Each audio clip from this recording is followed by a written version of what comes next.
একদিকে নুসরাত ফারিয়া এয়ারপোর্ট থেকে গ্রেপ্তার, অপরদিকে ভাইরাল উপস্থাপিকা তমা রশিদের বিরুদ্ধে দেওয়া হলো আইনি নোটিশ। প্রথমে আসি নুসরাত ফারিয়ার কাছে। মিডিয়া রিপোর্টস থেকে জানা যায়, অভিনেত্রী নুসরাত ফারিয়াকে ঢাকার বিমানবন্দর থেকে গ্রেপ্তার করেছে ইমিগ্রেশন পুলিশ।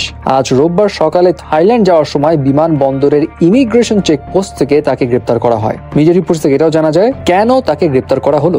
নুসরাত ফারিয়ার বিরুদ্ধে রাজধানীর ভাটারা থানায় একটা মামলা দায়ের করা হয়েছিল, যেটা ছিল জুলাই গণ অভ্যুত্থানের সময় চেষ্টার অভিযোগ। এবং এই মামলাতে শুধু নুসরাত ফারিয়া নয়, নুসরাত ফারিয়া সহ অপু বিশ্বাসের নাম ছিল, সোহানা সাবা ছিল, জায়েদ খান ছিল এবং মোট 17 জন অভিনয় শিল্পীকে অ্যাড করা হয়। এবং পুলিশের বাড্ডা অঞ্চলের সহকারী কমিশনার গণমাধ্যমে জানান, নুসরাত ফারিয়াকে গ্রেপ্তার করে প্রথমে থানায় আনা হয়েছিল, তবে থানায় তাকে না রেখে পরে ঢাকা মহানগর গোয়েন্দা পুলিশের কার্যালয়ে পাঠিয়ে দেওয়া হয়েছে। এবার আসি তমা রশিদের কাছে। অ্যাক্ট্রেস তমা রশিদের উপস্থাপনায় নানা রকম অদ্ভুত প্রশ্ন তো সবাই দেখেছে, যেটা নিয়ে তাকে বেশ সমালোচনাতেও পড়তে হয়। এবং এবার এই সমস্ত শব্দ ব্যবহার করে যে প্রশ্ন ছুড়ে মারেন তিনি, সেটা বন্ধের লক্ষ্যে আইনি নোটিশ দেওয়া হলো তাকে। আইনজীবীর এন্ড থেকে জানানো হয়, জাতীয় অনলাইন গণমাধ্যমের যে নীতিমালা রয়েছে সেই নীতিমালা লঙ্ঘন করেছে উপস্থাপিকা তমা রশিদ। কারণ তিনি যে সমস্ত শব্দ চয়ন বা যে সমস্ত ওয়ার্ড ইউজ করেন সেটা সামাজিক